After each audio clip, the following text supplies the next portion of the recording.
Un saludo para todos ustedes, hermanos y amigos que nos escuchan por este medio de comunicación. Es un verdadero honor estar con ustedes esta tarde y poder predicar la bendita palabra del Señor. Deseo compartir con ustedes en este domingo resurrección sobre el poder de la resurrección.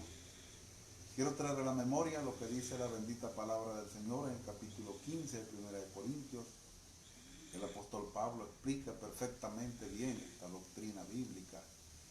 Y lo primero que él dice en ese capítulo 15 es que de la resurrección existe una cantidad de testigos que él señala.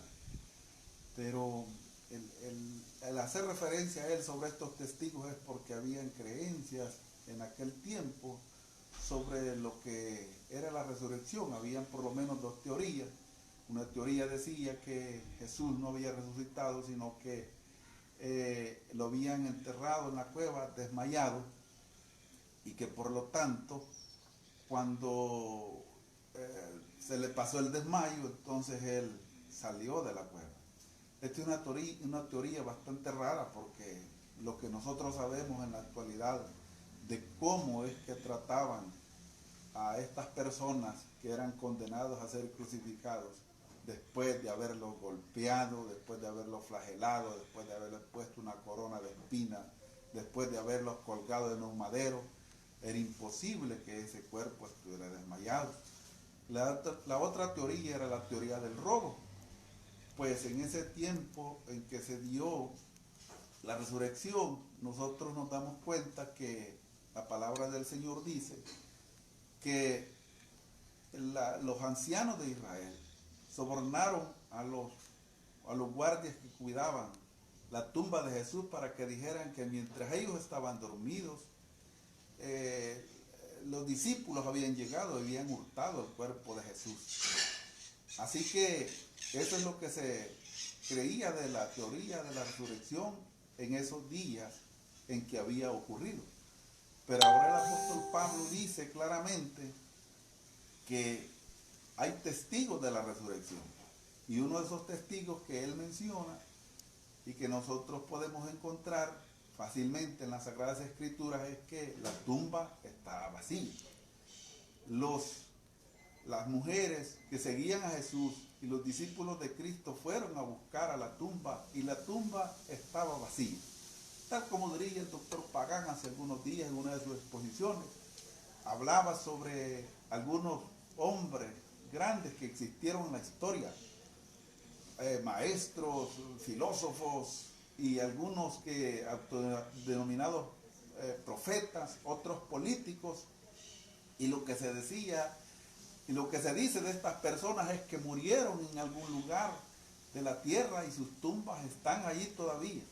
Allí hay letreros en algunas lápidas que dice: aquí yacen los cuerpos de Buda, el cuerpo de Confucio, o los huesos de Confucio, o los huesos de Mahatma Gandhi.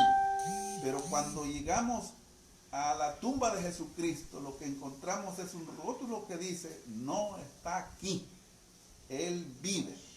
¿Por qué buscáis entre los muertos al que está vivo? Nuestro Cristo resucitó, y uno de los testigos es la tumba. La tumba donde Jesús fue puesto está vacía en la actualidad, porque nuestro Cristo resucitó. Lo segundo que dice el apóstol Pablo que tenemos como testigos es cerca de 500 hermanos que lo vieron a él después de haber resucitado. El apóstol Pablo dice que por último se le apareció a él como un abortivo, porque no merecía que Jesús se le apareciera. Hay una teoría que decía que posiblemente los discípulos lo amaban tanto que podrían estar alucinando, y debido a la alucinación podían ver la imagen de Jesucristo. Y nosotros creemos que hay gente que a veces alucina, una o dos, pero no 500 personas a la vez. La palabra del Señor dice que más de 500 personas vieron a Jesucristo resucitado y ahora son testigos de su resurrección. Lo siguiente que dice la palabra del Señor en este capítulo 15 de 1 de Corintios es que la resurrección de Jesucristo se constituyó en la base de la doctrina cristiana, porque él dice claramente que si Cristo no resucitó, vana sería nuestra esperanza. Y dice que seríamos las personas más miserables de este mundo, porque estaríamos predicando un Cristo que no ha resucitado. Sin embargo, nuestro Cristo resucitó, y si Él resucitó, entonces no somos las personas más miserables de este mundo. Por el contrario, somos la gente más dichosa, porque si Cristo resucitó, también nosotros resucitaremos. Aparte de eso, el apóstol Pablo dice que la resurrección de Jesucristo se constituyó para él en la base del sufrimiento, porque dice que él batalló muchas veces, estuvo entregado casi en manos de leones, en personas que quisieron destruir su vida física, pero la resurrección de Jesucristo constituía para él el motor para trabajar, porque sabía que si vivía, vivía para Cristo, y si moría, moría para Cristo. Por lo tanto, nosotros debemos de tener mucha esperanza también en nuestro tiempo y darnos cuenta, cualquier sufrimiento que venga sobre nuestra vida, debemos recordar que esto es pasajero, es momentáneo, es temporal, pero la vida que tendremos con Cristo después de la muerte es eterna. Nuestro cuerpo burlará la sepultura. Nosotros resucitaremos. El apóstol Pablo dice en los últimos versículos de este capítulo 15 que cuando todo esto se cumpla, nosotros podremos decir: ¿dónde está, oh muerte, tu aguijón? ¿Dónde está, oh sepulcro, tu victoria? Porque la muerte ha sido vencida y vamos a tener victoria sobre la muerte. El apóstol Pablo decía a los romanos que sí, la esperanza de nosotros debería estar puesta en el sentido de que si el espíritu del que resucitó de los muertos a Jesucristo moraba en nosotros, ese mismo espíritu que resucitó a Jesucristo también nos resucitará a nosotros.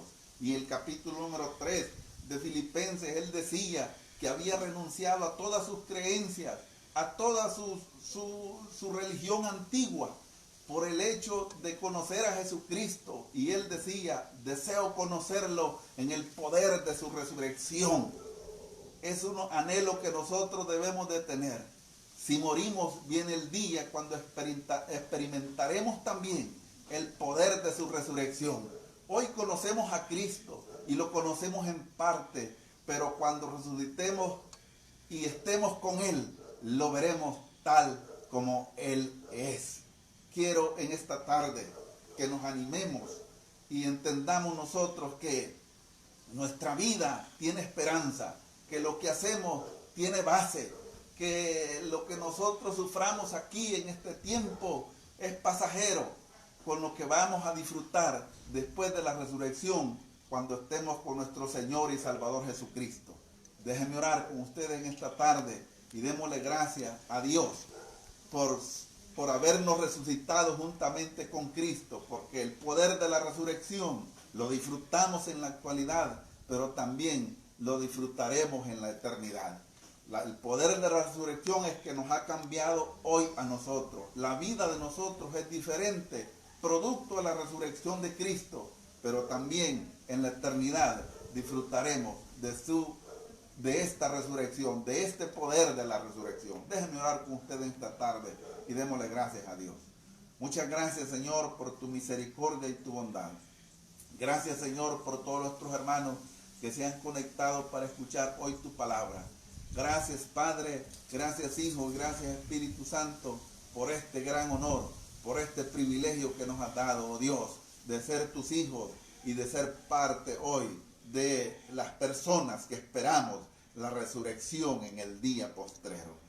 En el nombre de Jesús te damos gracias. Amén.